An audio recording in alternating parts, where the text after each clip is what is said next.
Tuesday.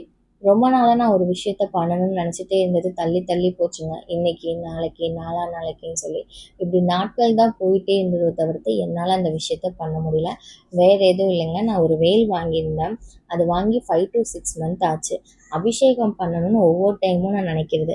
But பண்ண முடியாமல் போகிறது. ஏதோ ஒரு ரீசனால் அது தடைப்பட்டே தான் போயிட்டு இருந்துச்சு.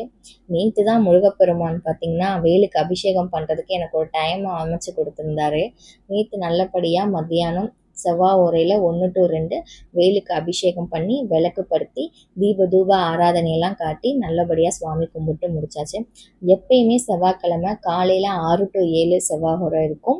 மதியம் 1 to 2, இரவு பார்த்தீங்கன்னா 8 to 9 செவ்வாய். இந்த செவ்வாய் நம்ம தீபம் படுத்தி நம்மக்கிட்ட இருக்கிற முருகர் விக்கிரத்துக்கோ இல்லை வேலுக்கோ அபிஷேகம் பண்ணி வழிபட்டோம்னா நம்ம நினச்சது கண்டிப்பாக நடக்கும்னு சொல்லி 9 வார செவ்வாய்க்கிழமை முருகப்பெருமானுக்கு செவ்வாய் ஹோரையில் வீட்டில் தூப ஆராதனையெல்லாம் பண்ணி நம்மளால் முடிஞ்ச நெய்வேத்தியத்தையும் படைச்சிட்டு பக்கத்தில் இருக்கக்கூடிய முருகர் கோயிலுக்கு போய் முருகப்பெருமானை தரிசித்து வந்தோன்னா நம்ம நினச்சது கண்டிப்பாக சீக்கிரமாக நடக்கும்னு சொல்லிட்டு ஐதீகங்க.